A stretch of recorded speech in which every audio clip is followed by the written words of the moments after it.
Hello and welcome once again to the Adventures Travel Club television show. I'm Marv Harrison, joined by Betty Gerardin. And for the past couple of weeks, we've been taking a look at some of our footage from New Zealand. We thought on this episode, what we would like to do is to show you, give you an overview of a lot of various areas in New Zealand. And Betty, you were just telling me before we started the show today that we have set a date for New Zealand, right? It's been set, right. It is going to be February 4th. February. We have to teach her how to do television. Okay. I'm not used to holding this thing in my hand like this. Marv. What's the date? Really? I'm not going to tell you now. Okay, anyway, it's sometime February next year. 4th that we will be going. Same trip. Same trip, Except right. we are going to include Milford Sound this time, which is like going in the fjords in Norway.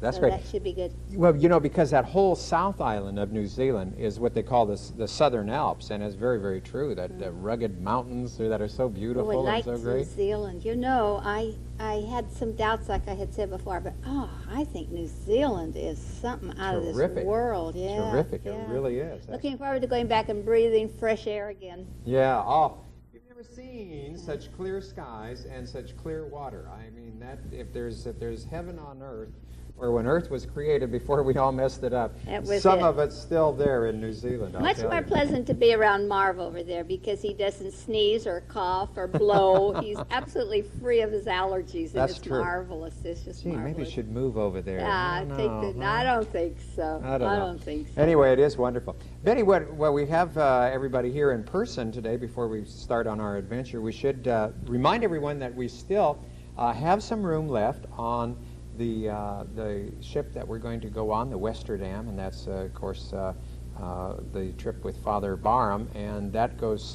November 11th. Yeah, November 11th, and that's going to the...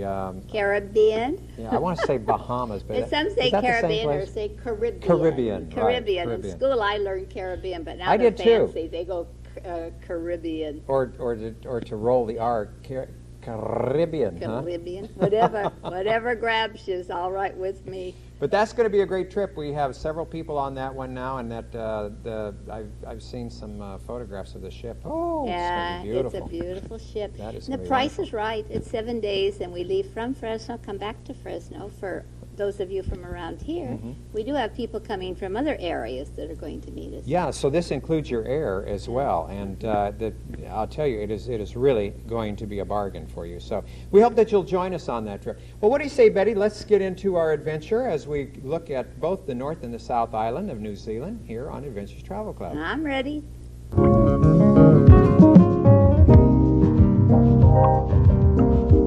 Let's face it, who can resist a slide down a sandhill?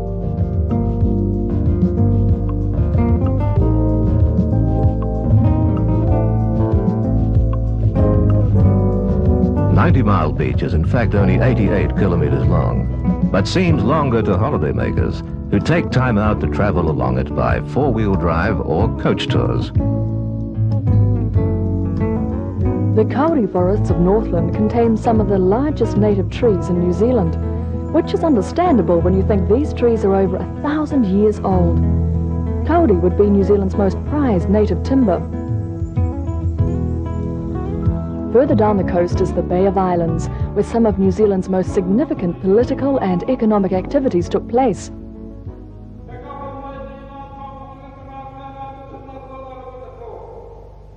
The Treaty of Waitangi, signed in 1840, created a contract between the Maori people and the British inhabitants and gave New Zealand its founding document.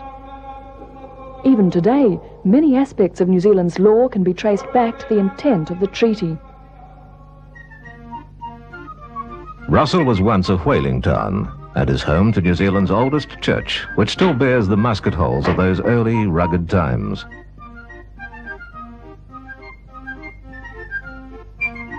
Russell became the country's first capital in 1840. Pompalia House, built in 1842, was the home of the first Catholic mission in New Zealand.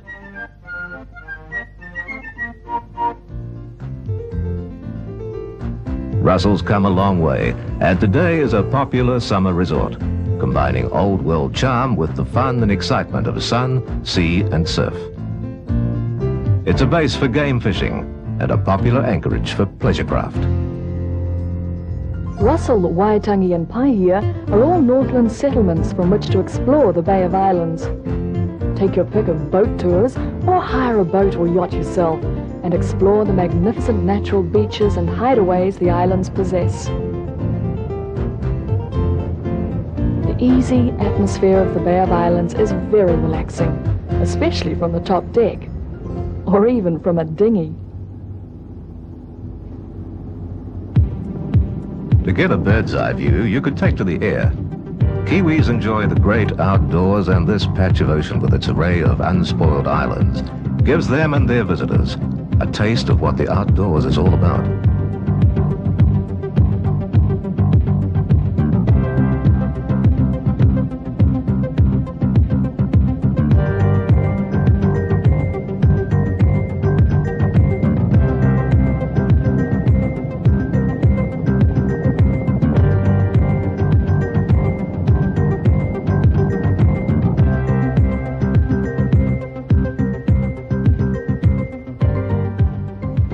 Inland from Waitangi and the Bay of Islands is Kerikeri, a flourishing fruit-growing district.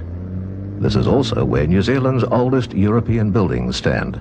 A national landmark, the Stone House, was built in 1832, while next door, Kemp House was established by Samuel Marsden as a second mission station in 1821.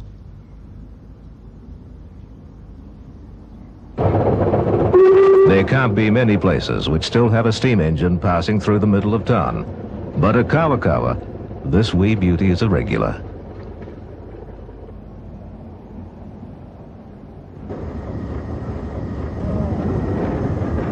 On to Auckland and New Zealand's largest city. Auckland is big, bold and breathtaking and is home to almost a third of New Zealand's total population.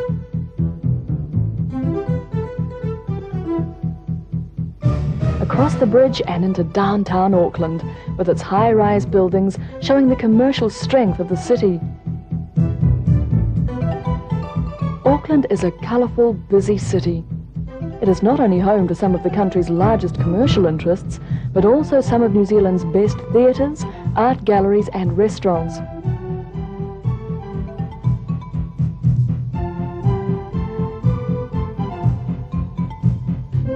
Auckland is known as the City of Sails, and it's easy to see why. The city's warm climate makes it a water-sporting paradise with boats and seacraft of all kinds exploring the islands of the Haureki Gulf. Inland, you'll find One Tree Hill, the site of an ancient Maori fortress and a monument to the Maori people of New Zealand.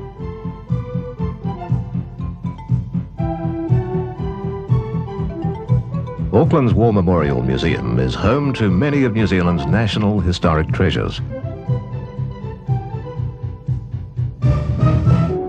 On to the New Zealand Pavilion. Having made a major impact at the 1989 International World Expo in Australia, the pavilion was brought home and is now close to Auckland's International Airport. The Hall of Celebration reveals glimpses of New Zealand's heritage and leads on into a real taste of New Zealand, a woolshed. Outside, the entertainment never stops. Another popular attraction in Auckland is Kelly Tarleton's Underwater World, recreating the experience of scuba diving off the coast of New Zealand. It's a magical underwater world where only the fish get wet. You certainly won't find any sharks in here. Waitomo Caves is south of Auckland and is one of New Zealand's most well-known natural wonders. Defying nature, the stalactites and stalagmites cling to the ceilings and base of the caves. The glowworm grotto is a galaxy of thousands of pale blue lights.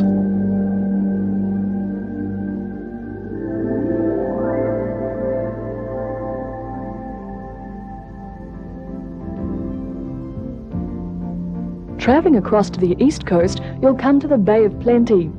Britain's famous explorer, Captain James Cook, gave the bay its name in 1769. The Bay of Plenty certainly lives up to its name, supporting a multi-million-dollar export industry in citrus and kiwi fruit. The kiwi fruit picking season lasts about 6 weeks, so you can imagine the activity taking place during that. Nowhere else in the world has the kiwi fruit enjoyed such a high level of commercial development. Having been imported from China as seeds early this century, kiwi fruit wasn't seriously considered as a commercial crop until the 1930s.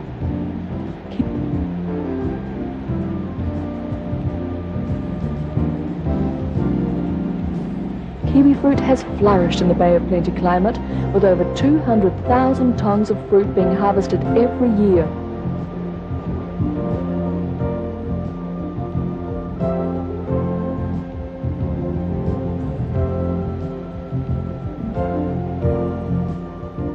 Bay of Plenty certainly means kiwi fruit, but it also means long stretches of unspoiled seashore. The beach at Mount Manganui is a favourite spot all year round. This stretch of coast has many bays and beaches, sometimes quite deserted, typical of the hundreds of kilometres of shoreline around New Zealand.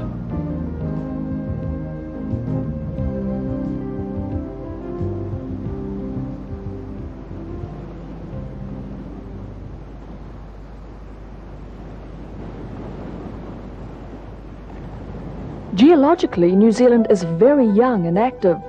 A fault line running through the centre of the North Island presents itself as a chain of both active and extinct volcanoes. White Island, Mount Edgecombe, Mount Tarawera, Mount Tongariro, Mount Narahoi, Mount Ruapehu, and Mount Taranaki all make up a volcanic chain.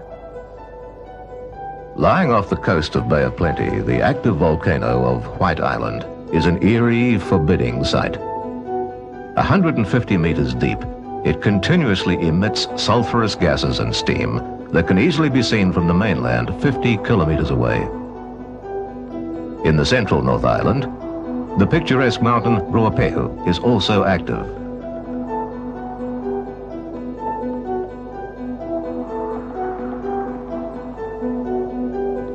The hot, acidic waters of the crater lake sit atop the mighty mountain.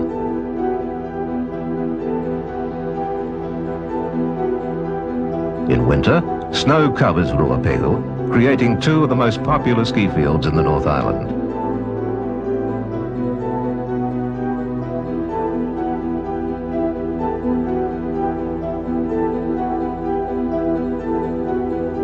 North of Ruapehu, a devastating eruption took place at Mount Tarawera in 1886.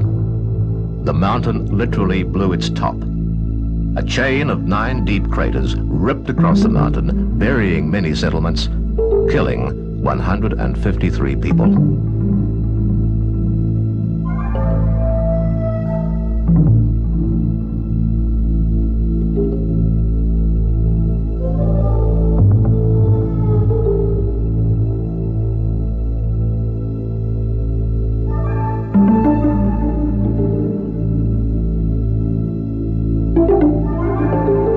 Famous pink and white terraces, often referred to as the 8th wonder of the world, were buried forever.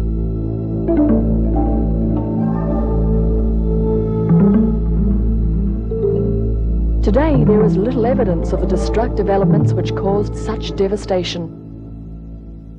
The small Maori village of Te Wairoa has been partially excavated from the mud and ash.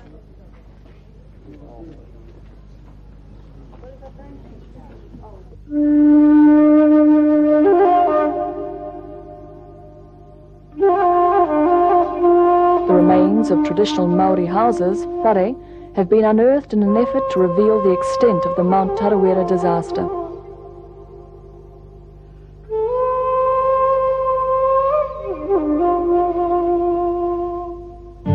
Lying at the foot of the mountain is Lake Tarawera, just one of the many lakes which make up the Bay of Plenty district of Rotorua.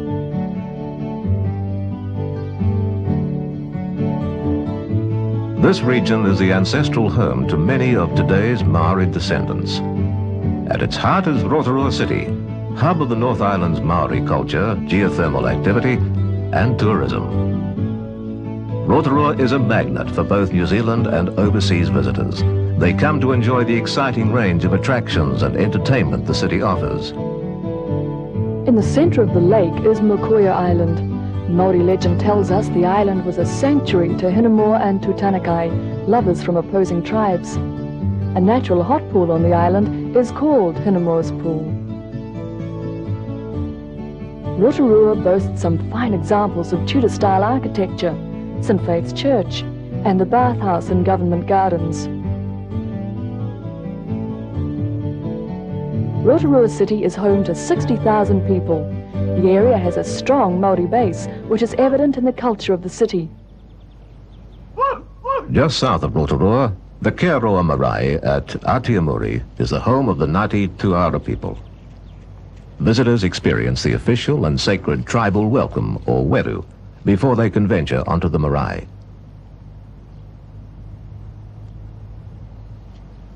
As part of the challenge, a fern is placed on the ground, testing the intentions of the visitor.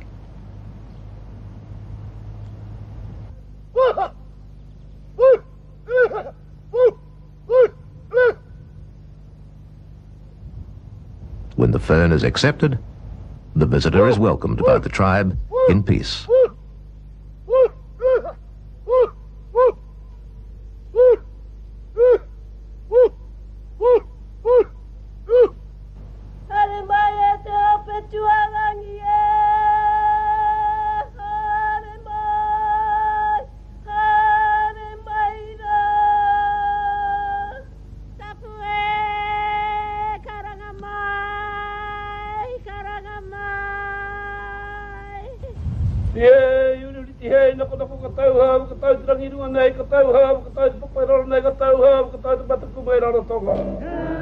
The pressing of noses, or hongi, is the traditional Māori gesture of friendliness.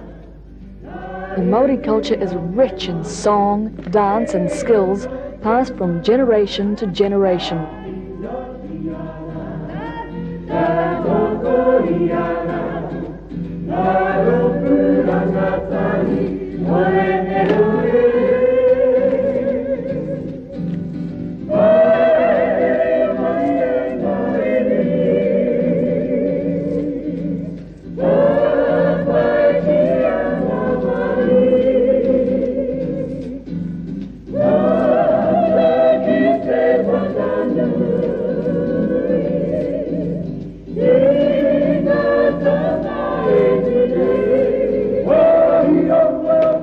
The poi dance.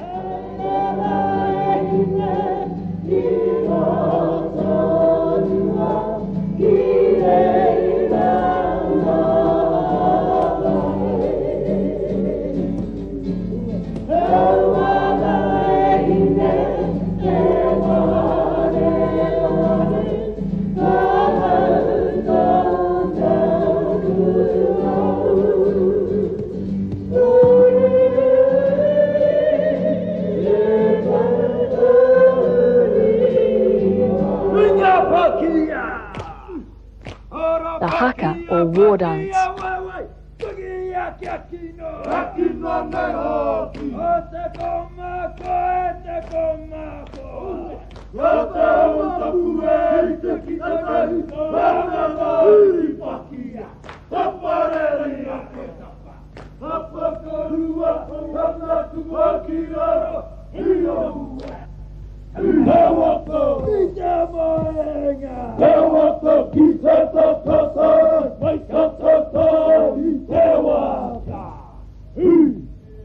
Stick games.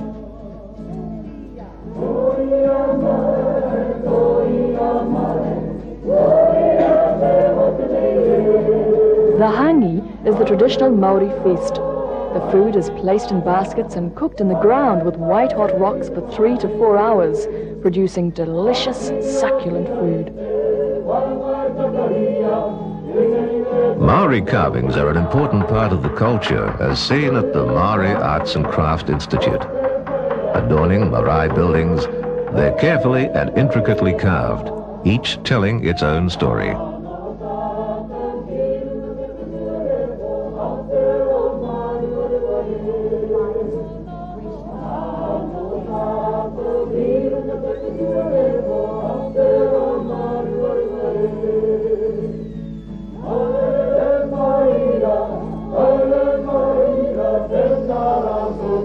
New Zealand greenstone, or jade, is very rare and precious to the Maori people. When it's carved, it's done so with great care and respect for the stone.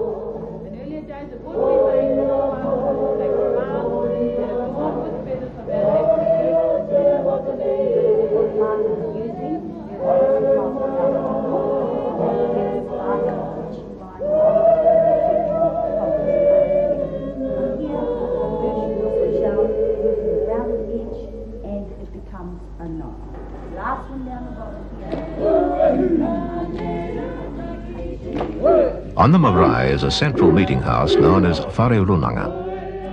This building is usually dedicated to a great chieftain or ancestor of the tribe. Representing the arms, spine and ribs of the ancestor, intricate carvings also depict a complete tribal history. This Whare Runanga is the focal point of a tribal settlement, often being surrounded by other buildings such as whare or the pataka or food storehouse.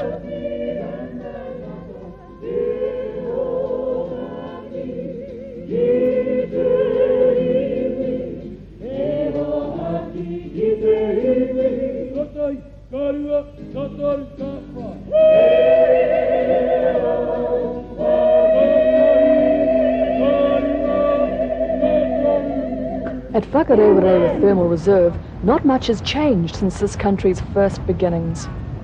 Storming vents continually explode boiling hot geothermal steam and water into the air.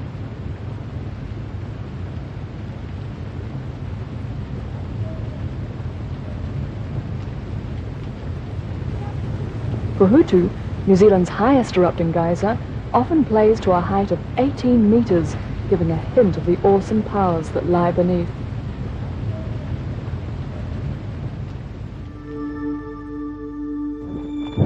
The thermal activity of the Rotorua region produces sights, sounds, and especially smells unlike that anywhere else in the world.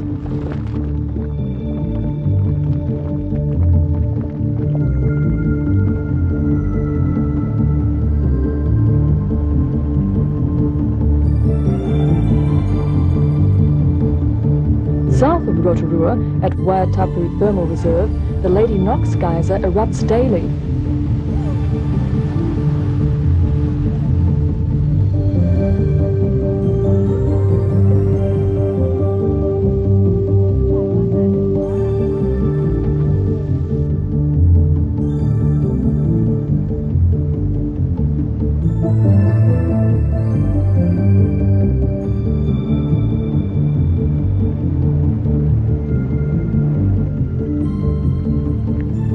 But relax.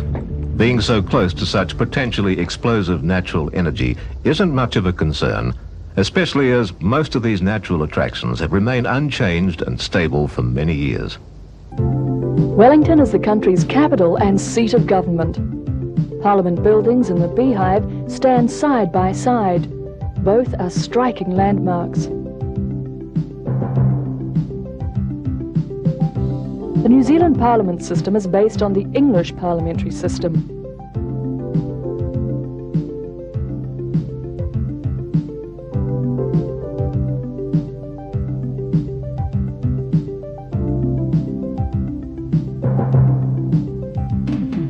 Wellington is an impressive city with its beautiful sheltered harbour and hillsides dotted with houses boasting breathtaking views.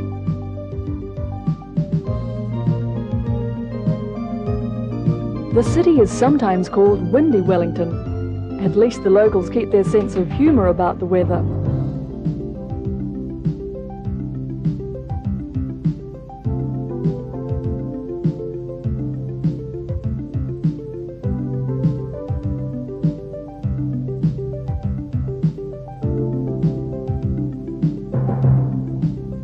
The cable car has been a favourite and a necessity for many years.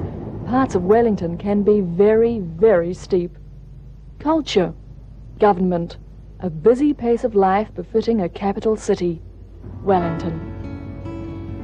Many travellers leave Wellington for the South Island on an inter-island ferry.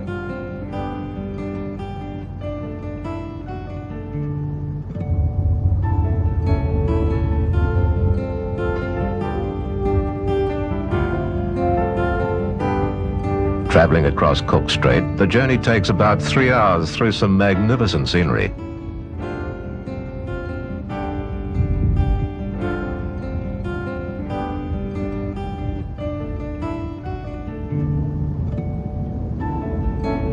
Cruising through the Queen Charlotte Sounds brings you to Picton, gateway to the South Island. Picton's a small town with a sunny climate, a top spot for a restful break.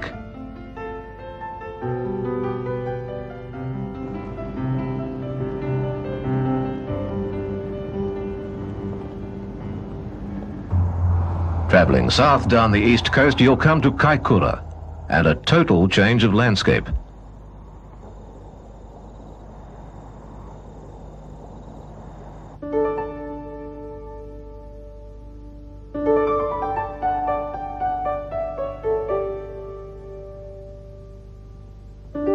The snow-capped ranges look down on the rugged Kaikoura coast, its fur seal colonies, and the sperm whales and other sea species which regularly visit this stretch of coastline.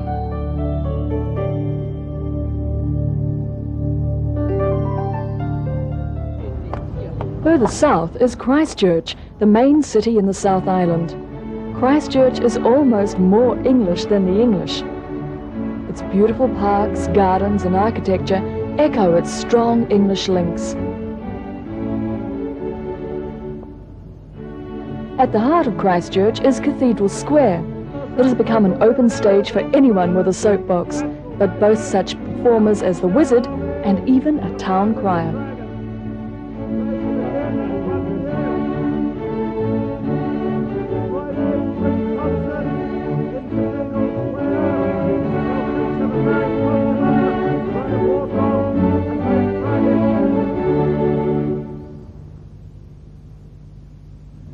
The River Avon winds its way through Christchurch, passing close to some of the city's most well-known buildings.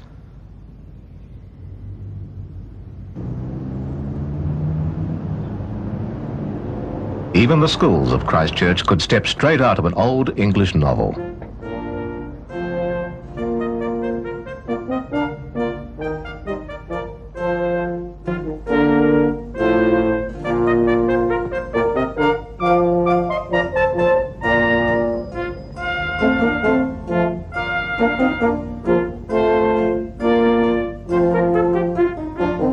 Christchurch is a wonderful city to stay in and enjoy, and an ideal base from which to explore the rest of the South Island. Well, Betty, I thought that was real exciting this evening, didn't you? Yeah, I like these vicarious trips that we take. We've been there, but you know, when you redo it, it's fun. It is fun. It really is fun. And we would like you to join us, too. And as Betty mentioned at the front part of the program, we are going to go February 4th. 4th. Did I say the 4th or the 2nd? I thought you said the 2nd before. It is the 2nd. It is the 2nd? It is the 2nd. That's why I thought, no. We had originally decided the 4th, but then we would have returned on a Sunday, and it's more expensive to come back on a Sunday. So we're going to go the 2nd. Going on the 2nd. 2nd yes. of February. Yes. And you know, that may sound strange. You say, oh, why do you want to go in the wintertime? But it's not the wintertime No. down there, because you have to remember that the seasons are reversed. So it will be their summertime, and it will be very pleasant and very, very beautiful. And Mark, I have a lot of people already that have called and asked about it. My brochure should be out within 2 weeks. Oh, good. And then we'd take 20 people, Uh-huh. you know. So I would like, really, if you decide you'd like to go, when you get the brochure, please let me know right away so we can reserve the space. That's right. The best way to do that is to send a deposit in so that you know that Yeah. you do have a space reserved for you. Betty, if people are interested, should they, oh boy, the teeth aren't working Yeah, again. let's do that. Could they give you, could they give you a call? I think that's a great idea. Yes, please call me, 488-7443. And if you would like to write, you can write to us at Adventures Travel Club, and that's 1550 North Fresno Street, Fresno 93703. So we'd like to hear from you. That just about does it for this adventure, and we hope that you'll join us again next time. Bye-bye for now. Bye-bye.